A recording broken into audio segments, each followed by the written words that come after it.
ไฟเนาะเอาไฟแล้วก็ยังอีกเบิ่งบาดนี่คือสิเบิดละมั้งพวกเนาะ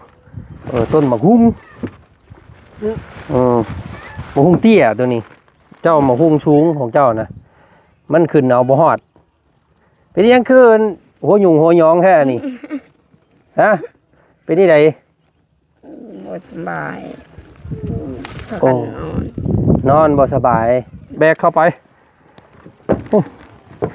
อะไรลูกเอาว่างไว้อันโต๊ะนี่ก่อนมาอุบ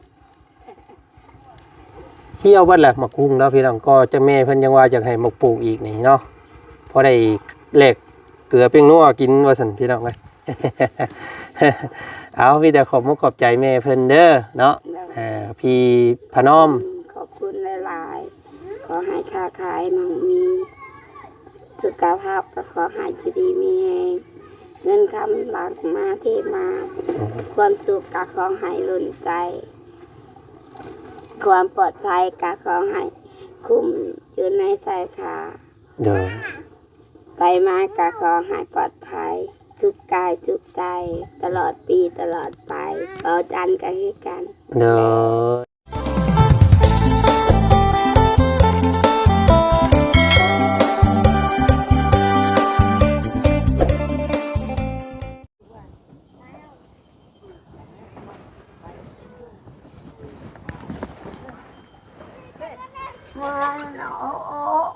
โอ้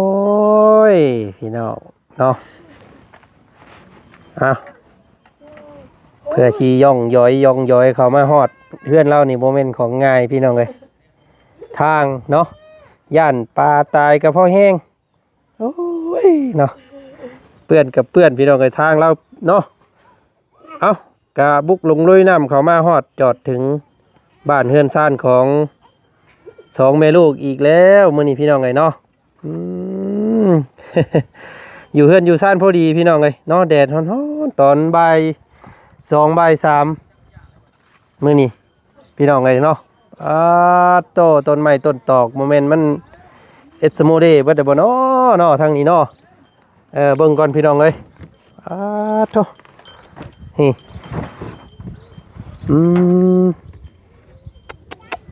เอาพี่น้องเลยเอาอันนี้ลงไปทางอื่นก่อนเนาะเดี๋ยวจังเอาขึ้นใหม่ปึ๊บตัวนี้ไว้พี่ก่อนเนาะปึ๊บไถเบิ่งอยู่ปึ๊บจึกจักปลาก็จนเต้นออกนี่พี่น้องเอ้ยเนาะซื้อปลาทะเลมาให้มื้อนี้โอ้ได้กินของทะเลเด้อมื้อนี้เนาะปลาทู2หมู2โลปลาทู2โลพี่น้องเอ้ยเนาะใส่เบิ่งก่อนฮ้อนซับมื้อนี้พี่น้องเอ้ยอันนี้ในพักบ่ให้เราอยู่ซื่อๆอีกแล้วเนาะแล้วก็ต้นไม้พี่น้องไอ้แม่เพิ่นฝากมาให้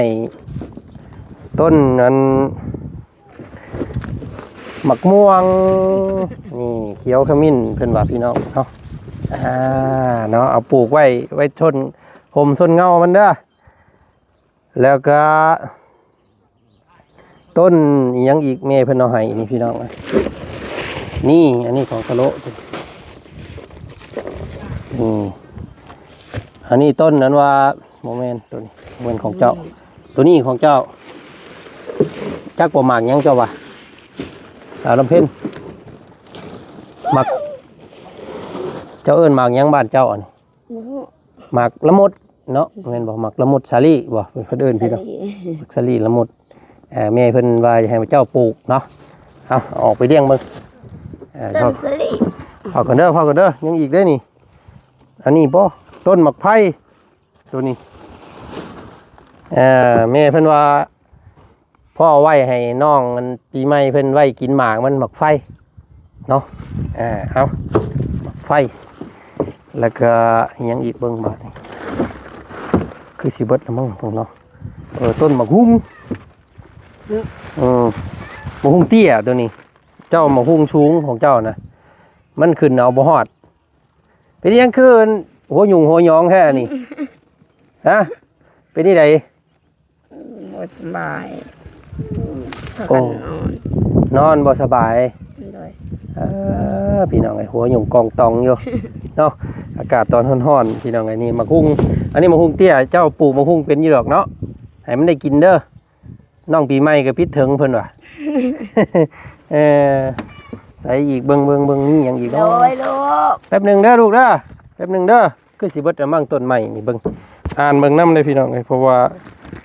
บางเทื่อลืมเนาะมีในผักสิ้นหมูปลาทูหมักคุ้ง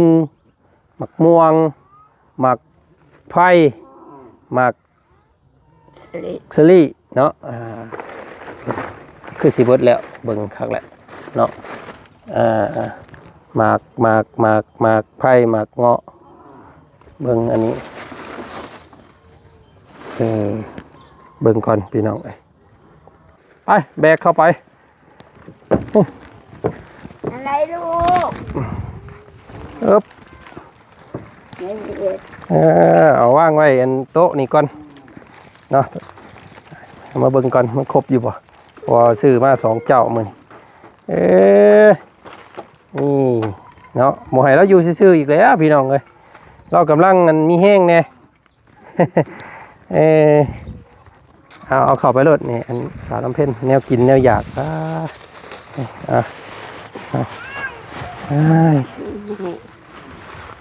หัวหยงกองตองจะไปย่างตามทางเด้อนี่พี่น้องไอ้ดีเท่าว่าเห็นเสือว่าเตียงเนาะกับโมฮู้ว่าเห็นเสือว่าเตียงนี่โอ้ยเล่นพบเลยได้นี่พี่น้องเอ้ย เนาะเอายังขนมอีหลาเพิ่นบาทนี่เฮ้สบายดีป้าลุงเนตี้สองแม่ลูกเพิ่นเนาะสบายดีลูกสบายดีทุกจ้าอยู่แล้วกันหมอนี่โอ้เนาะนี่แล้วว่ามีขนมนี่อ่ะนะขนมกินเด้อขนมกับนมนมกับขนมนมเท่าอ่อนบาทนี่พี่น้องเลยเนาะเบิ่งก่อนเด้อครบแล้วบ่พี่น้องเลยเนาะเอาเนาะเดี๋ยวสิไล่ทวนขึ้นเบิ่งหมูสดสิ้นหมูพี่น้องเลยเนาะโอ้กิน2คนบ่เบิดดอกอันนี้2 กิโลเฮ็ดแห้งตากแดดไว้เด้อเอาพี่น้องเลยแล้วก็ปลาอาหารทะเลมื้อนี้พี่น้องเนาะ2 กิโลคือกันเนาะอันนี้เมล็ดพันธุ์พืชแม่เพิ่นเห็นว่าเจ้าดินนอนตอนหญ้าวางแน่ว่าซั่นก็เลยซื้อมาให้คนกะว่างดี คนก็วางดินก็วางขาดแต่ผัวอยู่ข้าง บ่เอา ๆบ่เอา อันนี้10อย่างพี่น้องเอ้ยเนาะลองเบิ่งเด้อมีทั้งผักกาดตดอีหยังก็มีครบเบิดเนาะหลายอย่างอยู่ผักนั่งตู้อยู่หั่นพี่น้องเอ้ยเนาะแล้วก็นมเปรี้ยวเนาะขนมมีแล้วเนาะเมล็ดพันธุ์พืช10อย่างต้นมะม่วงขมิ้น1ต้นละมุดสาลี่2ต้นครบแล้วก็ต้นมักละกอเตี้ยเพิ่นให้เพิ่นสั่ง2แต่ว่าจะนำมาให้4แล้วเด้อเพื่อมันเปื่อยเพื่อมันตายเนาะสบายบ่เป็นนี่ไดปวดหัวเนาะกินหืดกินยาแล้วบ่กินแล้วถ้าบ่กินนี่มียาพิเศษ มาจากต่างประเทศพุ่นนี่กินบ่เอาไว้กินเวลาเจ็บหัวเด้อเจ็บหัววินหัวอันตัวห้อนยาดีไข่กินมิดนึงพอรับรองแล้วอันนี้บาจันกินมิดนึงแล้วเนาะเป็นยาจากเคยมีอยู่บาจันเคยเอามาเคยเอาให้แล้วเนาะเอาไว้กินก็ดีอยู่กินก็ดีอยู่เอาไว้กินเด้อนะ อ่า ติดโทรศัพท์บ่ ลูก อืมอ่า อยู่ไสแม่บ่ได้มีเน็ต อ้าว บ่มีเน็ต เบิ่งบ่ได้พากันปลูกต้นไม้เด้อบัดนี้เด้อ โน้ เพิ่นเอามาให้เด้อเนาะบ่มีตู้เย็นพี่น้องเด้อเนาะมีแต่ถนอมอาหารทางแดดเอาเนาะตากแดดตากแห้งเอาเด้อเอ้ยหมอ เฮ้ย น อะไรจะเอากัน เอามึงอยู่กินมึงอยู่ลูกก็พี่น้องทั้งหมดทั้งมวลเนาะครบไปแล้วแต่แม่เพิ่นสั่งมาให้มื้อนี้เป็นปุ่นหมักม่วงหมักมันพี่น้องเอ้ยเนาะเพิ่นปลูกต้นมะฮุงมันคือสิสูงยาวเบิดแล้วเพิ่นว่าพี่น้องเอ้ยเนาะเพิ่นก็เลยสั่งมะฮุงเตี้ยมาให้ลองปลูกเบิ่งเด้อสาวลำเพ็ญเด้อรอบหน้าสิมาแวะเบิ่งเนาะเจ้าปลูกมะฮุงเป็นเจ้าเฮ็ดนี่ได้มันเครื่องบ่ตายเนาะข่อยปลูกอยู่หน้าข่อยนั่นเปื่อยเอาอืมอันนี้นี่ก็บ่ได้เปื่อย 4ต้นเนาะมะฮุงเตี้ยมะฮุงนั่นรุ่นเอาว่าสิเป็นตัวผู้ตัวแม่เนาะคือสิเป็นตัวแม่ตัวผู้บ่เป็น บ่มักตัวผู้ ก็ปลูกยังบ่เป็น บ่เคยเป็นตัวแม่ตัวผู้จักเทื่อ เลย เอา มาปลูกแต่เราก็ต้นก็บ่ได้เป็น เอาพี่น้องไงเนาะก็ยังเหลือเงินอยู่เนาะจากชื่อเขาชื่อของไปแล้วเหลือเงินอยู่1 ล้านกีบแสนกีบ เหลือเงินอยู่100,000เอาไว้ซื้อกินซื้อหืดซื้อยาเด้อเอาพี่น้องไงเนาะแม่เพิ่นฝากเงินมาซื้อข้าวซื้อของมื้อนี้อันนี้กับหมูนี่ก็โลละ180 บาทอันนี้2 โลอันนี้150 2 โลพี่น้องไงเนาะกับพักเมล็ดพันธุ์พืชนี่ก็เกือบ500 บาทเนาะแล้วก็มักละกอเนี่ยเพิ่นจัดแถมให้เนาะซื้อ2เอาจันซื้อให้4เลย เนาะเอาแวะจ่ายค่าด้านก่อนจึงสิขึ้นมื้อนี้ก็ได้ พี่น้องเอ้ยเนาะคำบ่แวะจ่ายค่าด้านนี่ก็ขึ้นคือสิบ่ฮอดเซโปนเนาะต้องมาแวะสาวลำเพ็ญก่อนพี่น้องเอ้ยกับน้องปีใหม่ทางก็ยากเนาะ บ่ติ เกือบชั่วโมงนึงคอยเข้ามา บ่ติ โพดโพ ทางนี้สุดยอด เนาะ เตียงเข้ามากันยังว่าป้าติโตซะ เนาะเบิ่งอยู่หั่น คนเขาชอบกระแสบ ของคือ มันก็หกตามธรรมชาติแล้วหั่นแหละพี่น้องเอ้ยเนาะ บ่สบายนี่ หมู่ คนอยู่ดีมีแห้งซักอ่ะบ่เป็นแบบนี้นะ นี่ ทั้งเงินจะเป็นเท่านึง พักก็หาบ้องปลูกเอาเด้อเนาะให้เพิ่นเฮ็ดเองเพิ่นดอกอันนั้นพี่น้องเนาะซีเมนต์เราเบิดทึ้นพี่น้องเอ้ยเราจึงบ่ได้สานต่อปลูกแต่พักกันอิหยังเพิ่นเอิ้นภาษาไทยเอิ้น สาระแน่ สาระแหน่ จ้า โอ้เนาะคุยกันอยู่ดีๆเพิ่นเว้ากันสาระแหน่นะโอ้ยหอมเนาะกินกับลาบกับก้อยอันนี้โอ้บักอึบ่นี่ นี่นะ ต้นบักอึโทใช่ผู้ชายว่ามาอูบ ฮะมาอูบเที่ยวเบิดแหละมากุ้งแล้วพี่น้องก็จะแม่เพิ่นยังว่าจะให้มาปลูกอีกนี่เนาะพอได้แลกเกลือเปียงนัวกินว่าซั่นพี่น้องเอ้ยสูงไปแล้วมีแต่พันธุ์ถิ่มเท่านั้นแล้วบาทนี่เนาะมันเบิดอายุมันแหละ เสียดาย ป้าให้มันล่มเองมันบ่ อยู่นำกันมาล้นเนี่ยเนาะ เสียดายแต่ที่หน่อยเขามาขอแม่บ้านนี่เขามามันอีกก็3-4 คน มาขอก็เอาให้เพิ่นเพิ่มมาตำเนาะ เป็นมาขอมาตาม แบ่งปันกันพี่น้องเอ้ยเพิ่นอยากได้ก็เอาพอได้อยู่ได้กินเนาะหาปลูกอีกเด้อมากันปักม่วงข้าเดียวก็ได้กินลูกได้นี่เพราะว่าเพิ่นตอนกิ่งเนาะเพิ่นตอนงามาปลูกน้ำได้กินน้ำด้วยแหละนี่พี่น้องเอ้ยเนาะปลูกกันอยู่ไสปลูกบ่งคนบ่จองเด้อสักหน่อยพ้นจองมันหัวขาดเด้หมากมันเป็นลกเด้หมากมันหลายคนดึงเอา หมักไฟก็สิหาหมู่ปลูกเองเด้อหมักไฟเด้อโอ้ยงช่วยนี่หมักไฟนี่มองภาคต้นหมากอันนี้ไปหน่อยนึงนี่มันจังห่มไปอีกโซ่เฮือนต้นหมักไฟ เอ้าโอเคฉันนั่งเฮ็ดที่ใด ต้นไม้นี่สิจัดเป็นหม่องสิบ่ได้เข้าอีกแหละแต่สิบ่ได้กินนี่แหละตากแล้วเอาพี่น้องไงเนาะเอามาขอบมุกขอบใจแม่เพิ่นแน่สันเนาะสำหรับของทั้งเบิดทั้งมวลมื้อนี้พี่น้องไงเนาะทางสาวลำเพ็ญเพิ่นก็อาจจะจำชื่อเพิ่นได้อยู่ดอกเพราะว่าทางพี่เพิ่นนี่ก็เคยซอยเจ้าหลายเทื่ออยู่เนาะเป็นของทางพี่พนอมพี่ปะน้อมเด้อจากฝั่งไทยเนาะรอบก่อนก็รู้สึกว่าพี่เพิ่นซอยเกี่ยวกับเพื่อนกับซ่านเจ้าอยู่แหละเนาะได้ยินคุณซื้อเพิ่นอยู่พี่น้องไงเนาะรอบนี้เพิ่นว่าฝากแนวอยู่แนวกินมาให้สาวลำเพ็ญนี่เด้อว่าซั่นเนาะเห็นจอย2คนเพิ่นว่าซั่นคือสิขาดสารอาหารว่าซั่นพี่น้องเนาะเพิ่นก็เลยให้ซื้อปลาอาหารทะเลแล้วก็อาหารวกมานี่หมูเนาะทั้ง2ระบบเลยกำบ่อ้วนก็ให้มันหู้ไปเพิ่นว่า เอาพี่แต่ขอบใจแม่เพิ่นเด้อเนาะพี่พนอมขอบคุณหลายๆขอให้ค้าขายมั่งมีสุขภาพก็ขอให้อยู่ดีมีแรงเงินคำหลังมาเทมาความสุขก็ขอให้ล้นใจความปลอดภัยก็ขอให้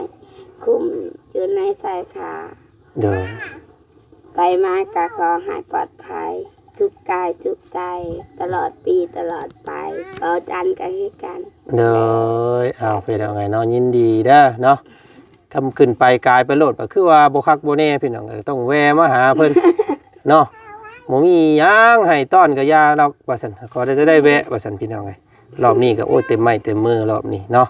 มีทั้งของอยู่ของกินพี่น้องเอ้ยเนาะกุ้มหลายมืออยู่ดอก2คนเนาะเข้าให้มือนั่นก็กระสอบนึงยังบ่เบิดดอกเนาะยังฮอดเดือนพอได้แต่เบิ่งเนาะปลาสิเฮ็ดนี่ได้ไว้อันนี้ปลาก็เฮ็ดแฮงเกลือไว้แฮง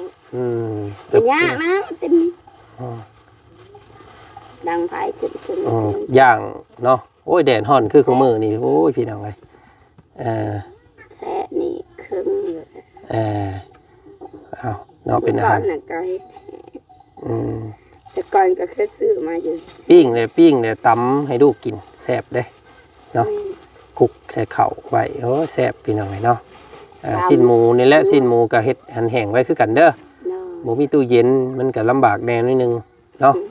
หวังว่าบางพวงบางมันมากสิซื้อมาให้สิติดเนาะรอบหน้าสิมาอัปเดตให้แม่เพิ่นเบิ่งเด้อ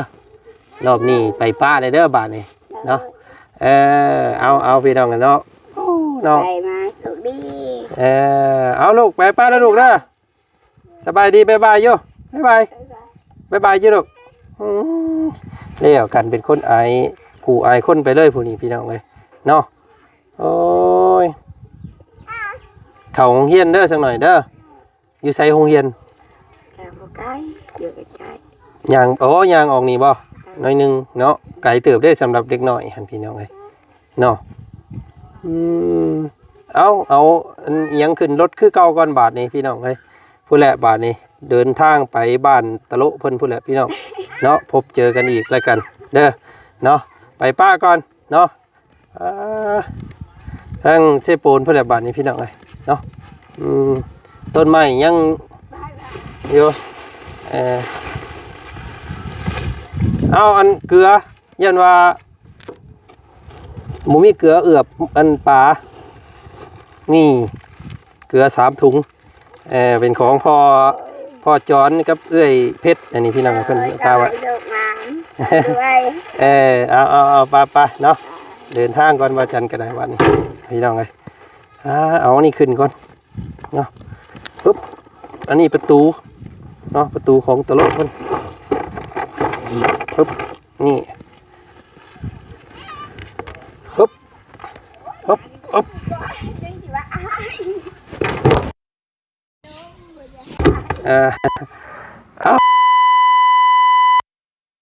ขอบคุณทางเมย์เพิ่นหลายเนาะมอบหมายให้ทางบ่จันบุกน้ำลุยปลาเข้ามากับปลาโตเนาะยันแต่ปลาน้ำปลาน้องงามเพิ่นนี่ได้อพี่น้องเอ้ยลกกกเจ็กยังอยู่เนาะแต่โคบอยู่พี่น้องเอ้ยโอ้นี่บ่ลงก่อนเด้อปุ๊บโอ้ยังเนาะพี่น้องเนาะโอ้ยังก็เหงาเติบแล้วค่อยว่าเพราะว่าดูมันเป็นดุมเป็นบ่อเอาเพิ่นเข้ามาข้างในน้ำย่านอันมันฮ้อนทางนอกพี่น้องเอ้ยเนาะก็เลยเอาเพิ่นเข้ามาน้ำเท่านี่ก็เต็มหลังรถรอบนี้ก็ถือว่าเขามาจ่ายค่าด่านคือเก่าเนาะขอบพระคุณทางพี่พนอมเนาะหลายๆเด้อพี่น้องเอ้ยเนาะพี่น้อมบ่เนาะถ้าอ่านชื่อผิดพลาดประการใดก็กราบขอโทษขออภัยเด้อพี่เด้อเนาะพี่พนอมเนาะจากฝั่งไทยเนาะมอบหมายทางบ่จันซื้อต้นไม้มาให้มื้อนี้พี่น้องเอ้ยเนาะเพิ่นก็อยู่ต่างประเทศคือกันเนาะก็ขอให้พี่จงอยู่ดีมีแห้งจงมีแต่ความโชคลาภร่ำรวยเนาะไปทางใดมาทางใดก็ขอให้ตลอดปลอดภัยเนาะคิดเงินได้เงินคิดทองได้ทองเด้อพี่เด้อเนาะมอบเก่าของให้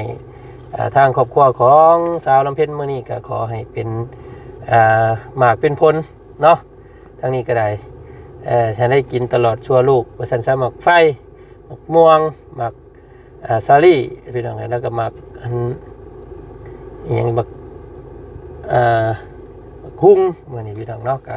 เหลือเงินอยู่100 กว่าบาทว่าฉันให้เพิ่น100,000เลยเมื่อกี้นี้พี่น้องเลยเนาะแล้วก็หมูเนาะ